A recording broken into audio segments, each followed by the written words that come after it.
Hello, everyone. Thank you for joining us today for our information session. My name is Patrick Donahue. I am the Assistant Director of Master's Admission and Recruitment at the Graduate School of Arts and Sciences within Boston University. Just a couple quick notes as we move through the presentation. Our presentation is focused on our master's degree programs. That's a lot of the information that we'll be covering today. But if you are curious about our PhD programs, feel free to reach out to me after the presentation and I can provide more information and contacts for our office. I also want to note that I will leave time in the presentation for any questions as we move through each section. Feel free to submit those through the chat box in the top part, and then I will address those as we move through the presentation. So feel free to submit those as you go through certain slides, and then I'll address them during the breaks.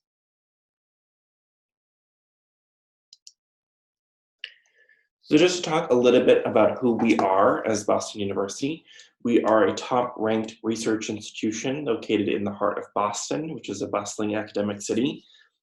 We have a number of colleges and universities here. If you haven't been to Boston before, there are around 50 or so total schools, so definitely a more student-focused city. And then in terms of Boston University itself, we have all of the resources of a large institution.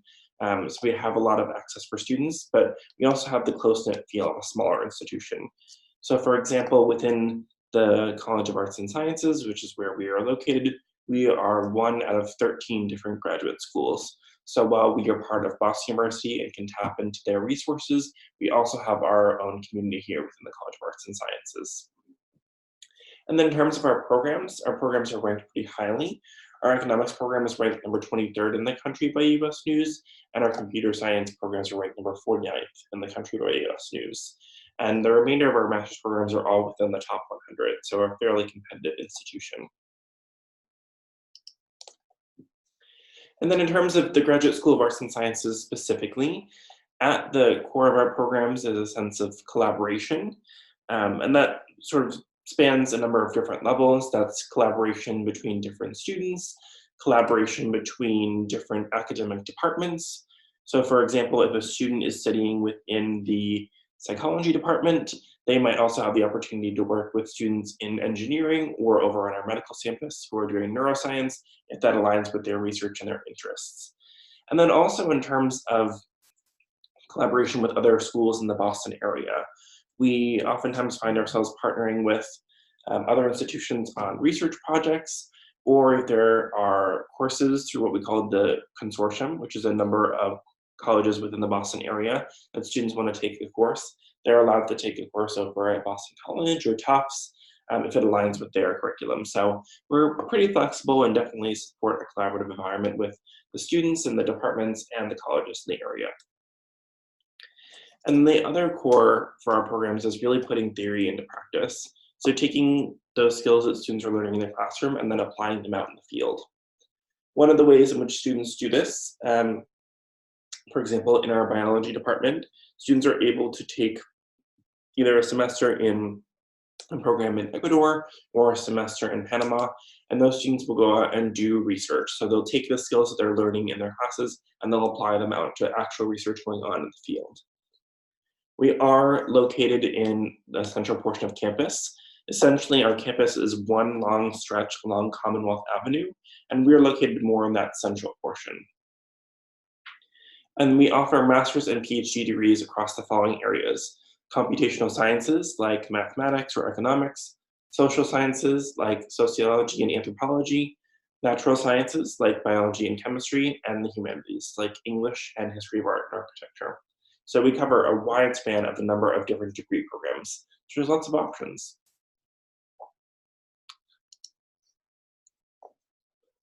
Just in some numbers of interest, we were named one of the most innovative national universities in US News and World Report. Only 36 schools were selected for this category, and we were nominated both 2018 and 2019. One of the ways in which we are innovative is through our many campus initiatives. One of which that we launched pretty recently was called the Build Lab, which is a space on campus where students can go, as well as staff, and bring ideas or company proposals for entrepreneurial endeavors, and they can work with professionals there to sort of flesh out those ideas and get something more concrete put forth. If they, for example, want to design an app that they think will be successful, they can work with those folks to talk about a marketing strategy, a plan for putting in place the app, when they want to release it, and that way you can support their business endeavors. And that doesn't have to be specifically within their major. Those ideas can come from a number of different places. We also have a vast alumni network that spans across the globe. We have a number of domestic students, but we are a very global institution as well. So those alumni are really sort of across the globe. And we have 358,000 career connections, and those are specifically alumni that we have across the globe, as we have been around for a very long time. This past year, we also had more than 4,500 applications for about 350 spots. So we're definitely very competitive, and we see that those applications growing with each past year. That's definitely true for this upcoming year. So we will be getting more and more competitive with each passing year.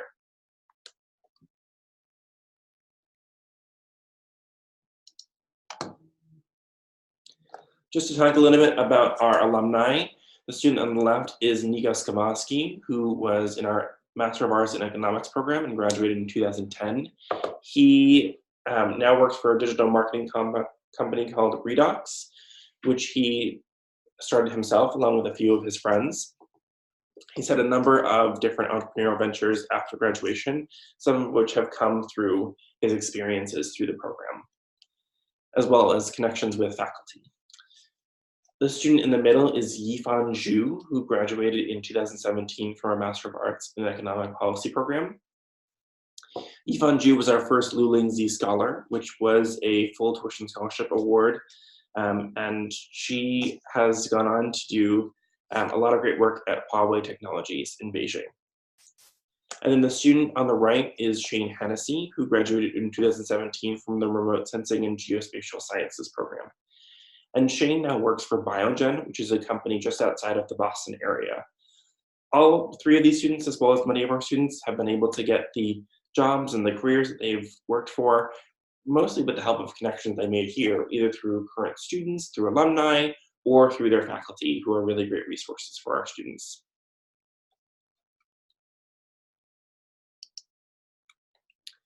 I'm going to segue a little bit into life at Boston University, but I just want to pause briefly to see if we have any questions.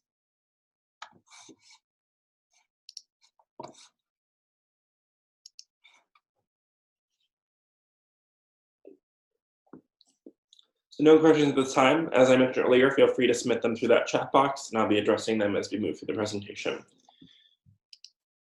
So to talk a little bit about campus life, as I mentioned earlier in the presentation, we are that 2-mile stretch along Commonwealth Avenue. And our classroom buildings are located more so in the central part of our campus. For some of our natural science programs like biology, they do have a few courses in our Metcalf Science Center, which is a little bit down in the eastern portion of campus, about a 5 to 6 minute walk from our main building now. In terms of our proximity to other campus buildings, we're close to our student union, which has a food court, several study spaces. We sometimes hold events within the student union. Our fitness and recreation center, which is over on the western portion of our campus, which is accessible for all students who are full-time. They can basically use their student IDs to swipe into the gym, and they can use it whenever they want. And that's a really great facility on campus. The fitness and recreation center is 4 floors in total. There is a 2-floor rock wall in there for students to use during their open hours, a number of machines, an Olympic-sized swimming pool, a lazy river, and all of those are accessible to students during the hours that the gym is open. We're also in close proximity to Kenmore Square, which is a area for a couple of shops, some restaurants. So it's pretty close on campus, and also it's also the close location of Fenway Park, where the Boston Red Sox play. We also host a number of on-campus events for students, such as improv shows, which students can take part in. Our hockey team is really popular. Students who enroll in what's called the Sports Pass have access to go to all the hockey games throughout the year, and that's over on the western portion of our campus. And then if students have participated in intramural sports in the past, they can also do that. This photo here is a photo of our BU Beach, which is one of our green spaces on campus. That little section in the middle is a hill, so students are laying out, sort of enjoying the sun. It's a nice space for them if they want to go read or do some sitting or maybe throw a frisbee with friends. It also overlooks the Charles River and the Esplanade, which is a walking space along the Charles River there.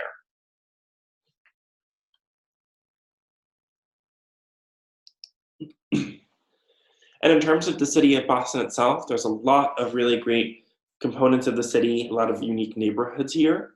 We have a number of shopping centers over at the Prudential Center, as well as Copley Plaza, and then Newbury Street, which is a long street that runs right near Prudential Center, and they have a lot of little funky shops there that are kind of fun. We have a number of centers for theater and arts, one of which is the Museum of Fine Arts, which is free for all Boston University students. So they can use their BUID to get free tickets. I was actually an undergrad and grad student here at Boston University, and I took advantage of this a few times, going to the Museum of Fine Arts, as they do change it up from time to time throughout the year. We also have a number of sporting events, like the Boston Red Sox, who play at Fenway Park, which is really close to our campus, which is that photo in the bottom right.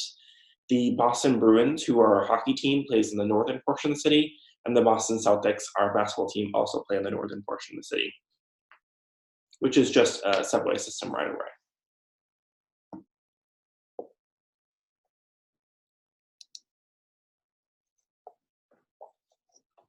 So just to talk a little bit about housing, we have 2 on-campus student housing units just for graduate students, one of which is Peabody Hall, which is shown in the photos here.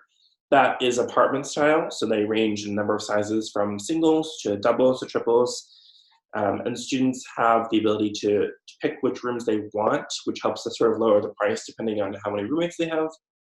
All of those rooms are fully furnished, which is pretty helpful. And then the other dorm is 580 Commonwealth Avenue. Just to give reference to the location for that, our main Graduate School of Arts and Sciences building is 705 Commonwealth, and that building's 580 Commonwealth.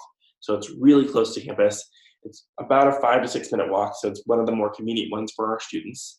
And that one is also apartment style, just for graduate students. We do find that a number of students live off campus as well. And typically the way that they find apartments is either through connections to their department. We have an off-campus housing website where students can connect with other BU graduate students as well as other students within the Boston area who might be attending Northeastern or Harvard and are also looking for apartments, or connections through our student groups, which have been very helpful in the past. I do want to mention as well that typically in off-campus, they might live in one of the nearby neighborhoods like Allston, Brighton, Brookline, or maybe across the river in Cambridge. All of those are accessible by the public transportation system, but they are also very walkable. The city of Boston itself is very walkable, so people can get around from place to place without having to necessarily take public transportation.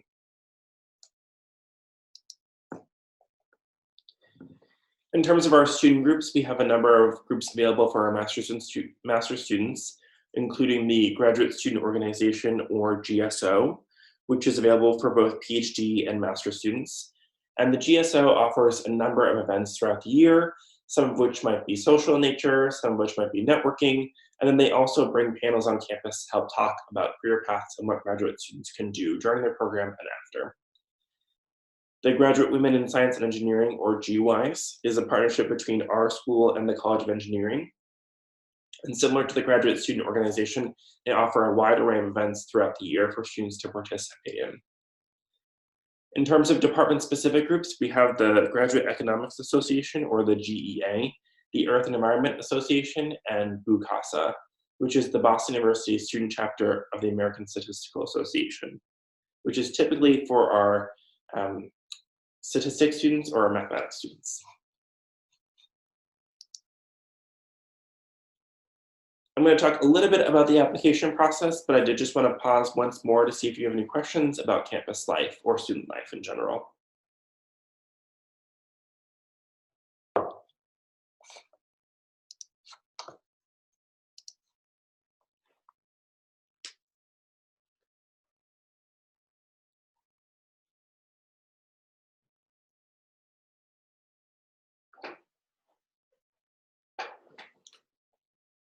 All right, we will continue on.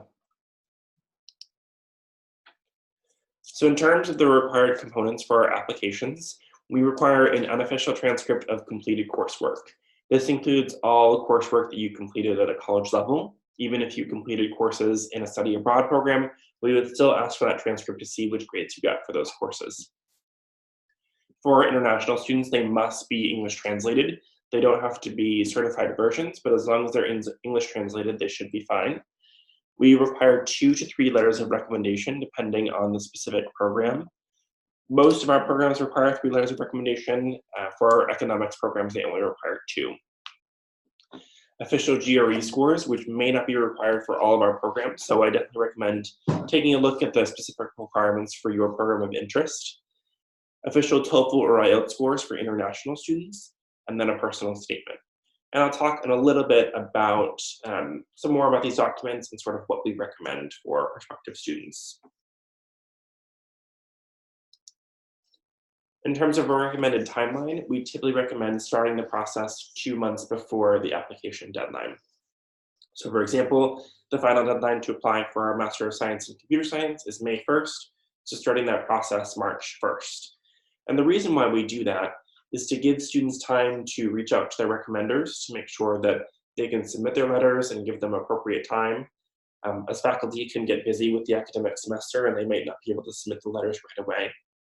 And to also take the GRE or TOEFL. Typically more so we recommend in the fall so that students have enough time to prepare, but students can always take the test and then submit them even after they've submitted their application. So there's definitely still time to take those. And then for some of our programs, they do have earlier deadlines.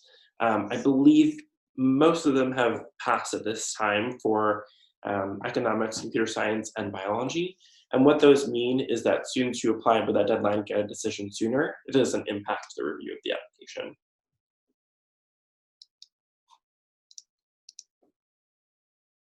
So just a couple tips and pointers for our application process. We definitely recommend being selective with the recommenders. Typically, we suggest at least 1 academic reference, but having more than 1 academic reference is recommended more so than others. I know we have a number of students who are coming from a professional work background that might not have been in school for a number of years. We do accept professional recommendations, so they're definitely welcome. If you feel like your recommender can speak to your ability to do graduate level coursework, and that could come from a professional setting, those are definitely ones that would make the most sense. And then in terms of the personal statement, really using that to your advantage, that's your space to let the admissions committee know why they should admit you to the program. Usually it's around 2 to 3 pages in length, although some programs have specific requirements for those, and it's really a good time to pull in all of your experience and what you're hoping to do with your degree and lay that out for the committee. And then trying to complete your application prior to their deadline. And what I mean by this specifically is having all of the components submitted. So that includes test scores, letters of recommendation, so that when you receive the application, if it's complete, the department can start the review process. So that sort of gets the ball moving a little bit faster in terms of their review.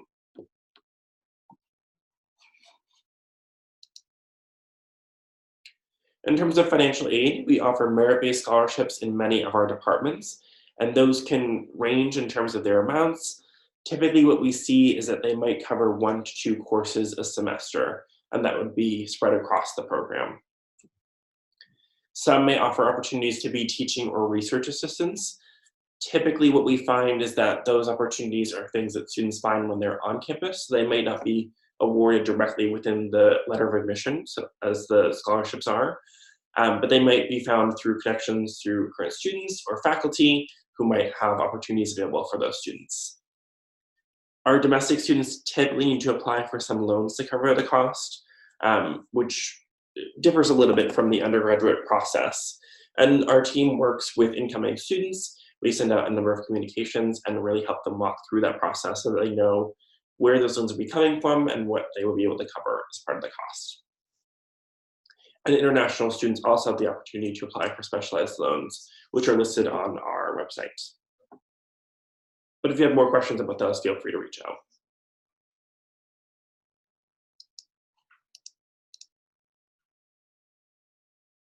We are going to segue into programs of interest and talking a little bit about the programs listed here on this page. But before we do, I just want to take a brief break to see if you have any questions about the application process.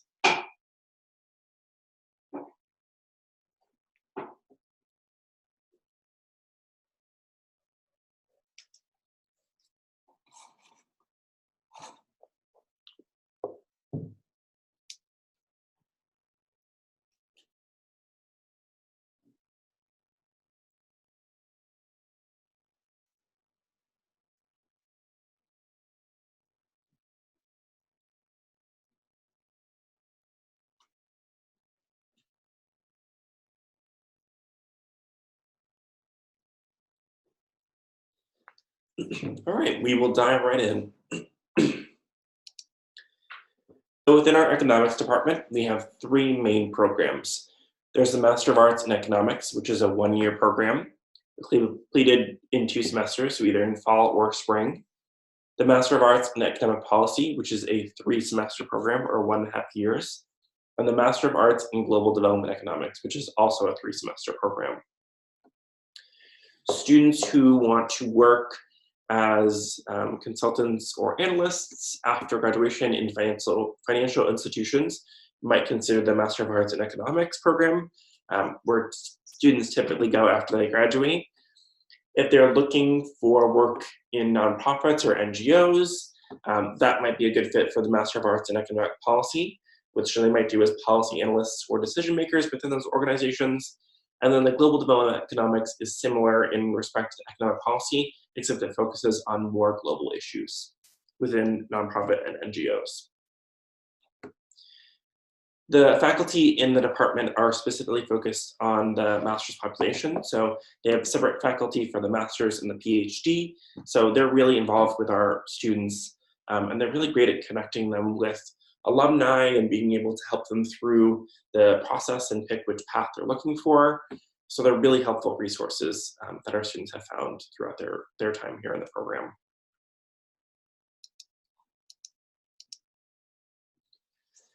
In the Department of Computer Science, we offer 4 programs. There's the Master of Science in Computer Science, there's the Computer Science with specialization in cybersecurity, and Computer Science with specialization in data center computing, and then the Master of Science in Artificial Intelligence, which is a new program. All of these programs can be completed in 3 semesters, 1.5 years. So what that looks like is fall entry, a spring semester, and then either a summer or a fall. So they would take 3 in the fall, 3 in the spring, and then 2 either in the summer or the following fall. And students can pursue internships during that 2-course semester as well if they want to gain that experience before going out into the field. And our computer science program also offers a number of connections for students. One of the ways they do this is through their CS Day, which is an event on campus where alumni and potential employers will come just for computer science students and meet with them throughout the day. So it's a really helpful resource for them to make those key connections they need before they've made those careers and the path that they're looking for. And for our artificial intelligence program too, we're really excited to see where the direction the program goes. There are a lot of really great emerging opportunities for artificial intelligence, and we have a lot of key connections here, both domestic and abroad. So we're excited to see the opportunities that students pursue from this program.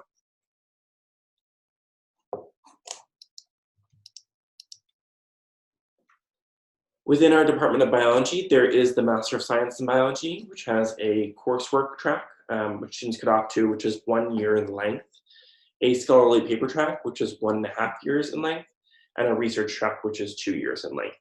And the difference between them is that the coursework track is focused more just on coursework components. It is the shorter of the 3 options.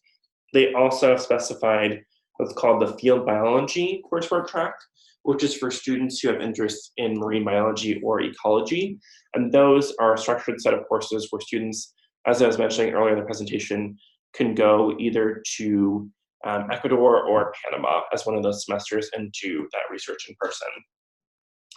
The scholarly paper track involves the similar coursework, but also includes a thesis component. If students know that they'll be pursuing either a PhD or potentially a career path where a thesis would be helpful, they complete the scholarly paper track. And then the research track is an integrated research project with a specific member of our faculty.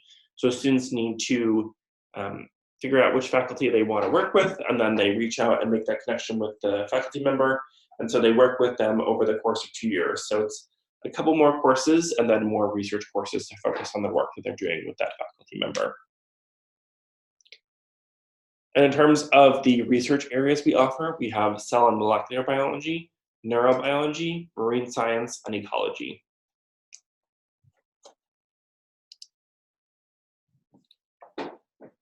Within our Department of Mathematics and Statistics, we have the Master of Science in Statistical Practice, which is a 1-year program.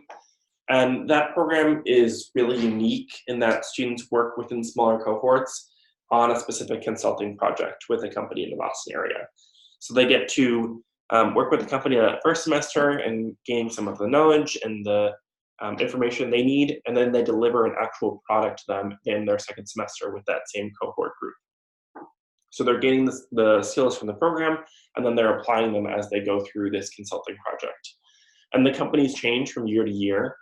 I know this past year we worked with the Massachusetts Bay Transition Authority.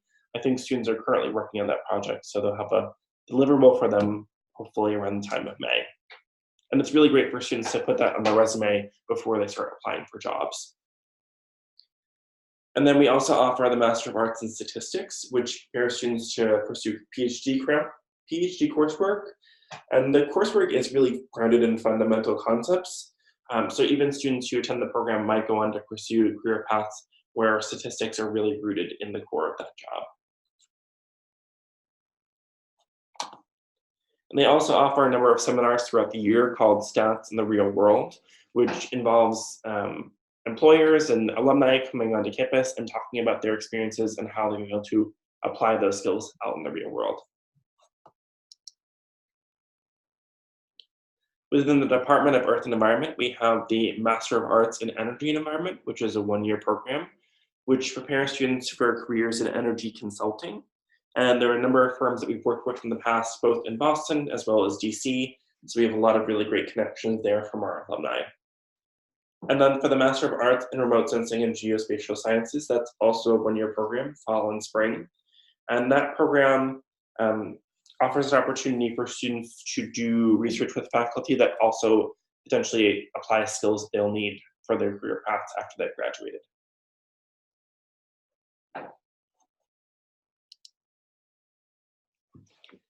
Our Preservation Studies is a Master of Arts program which is completed in 3 semesters, and students have the option of choosing an area of concentration within there, whether that's museum studies or architecture or archaeology or urban planning, all options that students can pursue.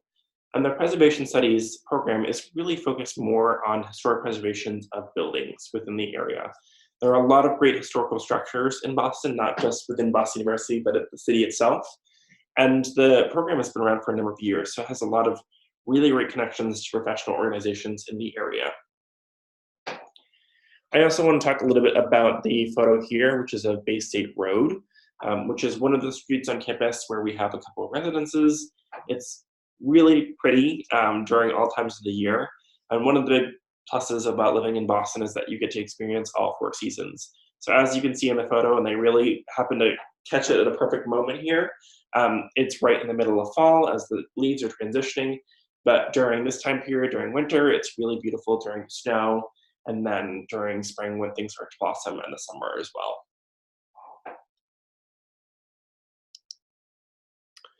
So just to talk a little bit about why to choose Boston University, we offer a very wide range of professional master's programs that really prepare students for the fields that they're looking for. And those can be a number of different things. They might be pursuing career paths in different areas. They might be transitioning from one field that they have experience with into a different one. For example, I spoke to a student recently who has been a mathematics teacher here in the Boston area who is looking to pursue career paths in statistics. So he's looking for the statistical practice program. If students want to pursue PhD programs after graduation, that's also possible through our master's programs. Our faculty are pretty flexible in terms of working with students to make sure that they have everything they need to graduate and pursue their career path. We have a very strong alumni base, as I was mentioning earlier in the presentation, with connections all across the globe. And we're really able to tap into those alumni at any point when students really need them. And especially when we bring them on campus to meet with current students, those are really helpful tools and resources for students to be able to tap into. And even just being in the city of Boston itself, it's incredibly vibrant and energetic, has a lot of energy from all the students here, and a lot of rich history too, and places to explore. I've been living in the city now for almost 10 years, and there are still many parts of the city that I feel like are brand new to me when I visit them. So it's always a nice surprise to be able to explore a different portion, even after living here for so many years. And even from a personal experience, I chose Boston University after I visited here, and I got to experience the campus, which is really more integrated into the city, and not so much a siloed campus is similar to more rural places.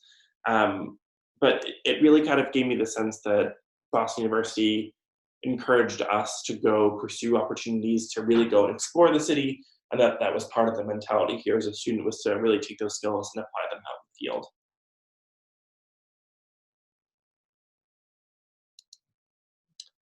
So that concludes the presentation. I just want to open it up now to any questions you have about anything that we've covered throughout the course of it.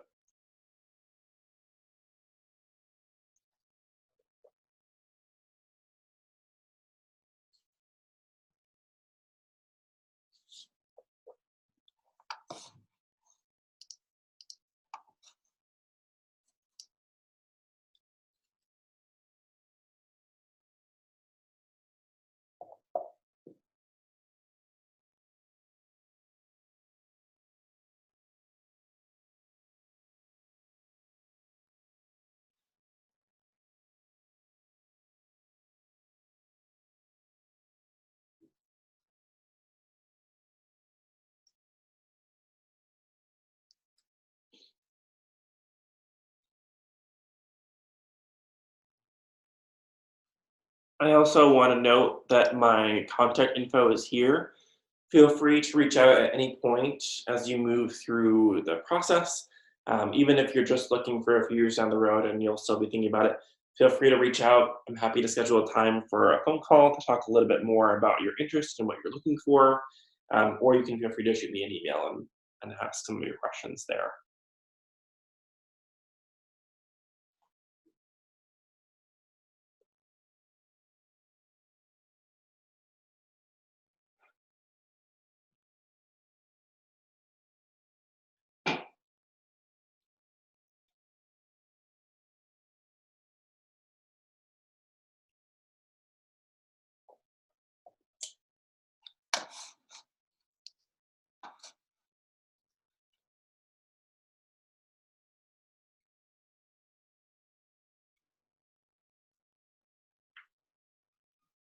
It looks like there's no questions right now, but as I was just saying, feel free to reach out if you have any questions as you move through the process.